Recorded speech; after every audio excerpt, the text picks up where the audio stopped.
Hello, good evening, students of Commerce section, Saraswati Vidya Mandir. Once again in macroeconomics, we are running in first chapter. Today we going to analyze the types of goods produced in the economy. There are three types of goods. First, final goods. Second, intermediate goods, and third is capital goods. Final goods which is ready to consume, or in another language we can say that those goods which does not has to be passed through any production process and they are ready for consumption is known as final goods.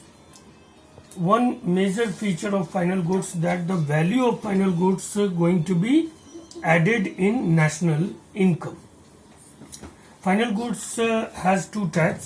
Final consumer goods, जो जैसे कुछ भी bread है, biscuit है, ये सब final consumer goods है, या फ्रिज हुआ, टीवी हुआ. Final producer goods. Final producer यानी प्रोड्यूसर सेक्टर से, जैसे इसमें final producer good intermediate goods भी हो सकता है और किसी एक सेक्टर के लिए वो फाइनल गुड्स भी है. जैसे गेहूं किसान के लिए फाइनल प्रोड्यूसर गुड्स है, लेकिन वो इंडस्ट्री के लिए वो इंटरमीडिएट गुड्स है. तो फाइनल गुड्स के दो टाइप होते हैं, फाइनल कंज्यूमर गुड्स और फाइनल प्रोड्यूसर गुड्स. फिर से एक बार, फाइनल गुड्स के तीन फीचर्स हैं. Final goods, those goods which does not has to be pass through any production process, they are ready for consumption. And third, the value of final goods going to be added in national income. Second type of good is intermediate goods. Intermediate goods जो होते हैं वो वैसे सभी raw material कहे जाते हैं. Intermediate goods may be final goods for any particular sector and may be raw material और intermediate goods for any other sector. जैसे कि हमने कहा कि ब्रेड इंडस्ट्री के लिए आटा जो है या गेहूं जो है वो इंटरमीडिएट गुड्स है, लेकिन किसान के लिए वो उसका फाइनल गुड है. तो intermediate goods depends upon their use, but in definition we call intermediate goods all those goods which have to be passed further production process, has to be passed through further production process. Those goods are known as intermediate goods. They may be final goods for any particular sector. Consumer goods के फिर चार type होते हैं. एक तो है durable goods, जैसे पलंग हो गया, लकड़ी के फर्नीचर हो गया, ये सब ड्यूरेबल गुड्स है जिसका लॉन्ग टर्म मार्केट होता है.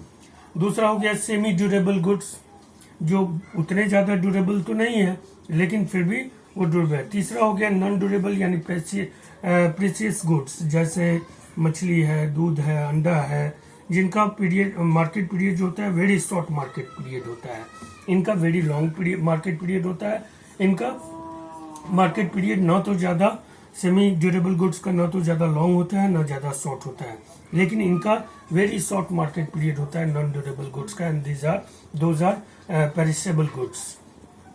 और कंज्यूमर गुड्स का लास्ट टाइप है सर्विसेज. तो सर्विसेज तो ड्यूरेबल और नॉन ड्यूरेबल नहीं है, ये इस बात पर निर्भर करता है कि हम उसको कब अवेल करते हैं. और तीसरा टाइप का गुड्स है capital goods. Capital goods mostly known as machinery to produce such things. Capital goods में हम लोग लेते हैं मशीनरी को, जैसे किसी भी, जैसे आटा चक्की का मशीन है या फिर कोई भी मशीनरी है, जनरेटर है, etc. तो capital goods are generally machinery.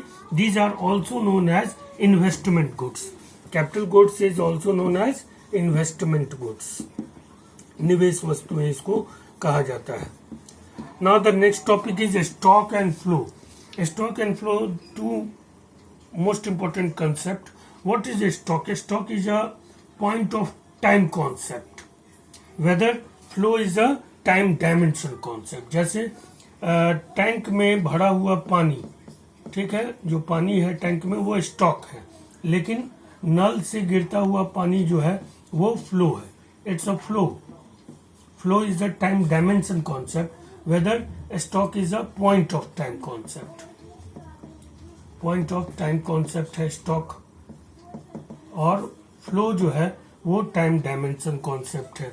जैसे हमारा सर्कुलर फ्लो ऑफ इनकम है, लेकिन जो हमारा फॉरेन रिजर्व है, फॉरेन रिजर्व जो है हमारा वो स्टॉक कॉन्सेप्ट है। स्टॉक कॉन्सेप्ट हम कहते हैं at the point of time the availability of monetary asset is known as a stock, while anything which is measured in time dimension that is flow.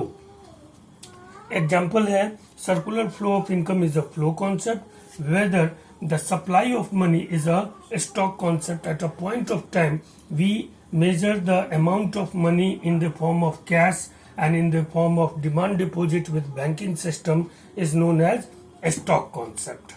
तो stock concept क्या है? Stock है point of time concept, point of time concept. Whether flow क्या है? Time dimension concept.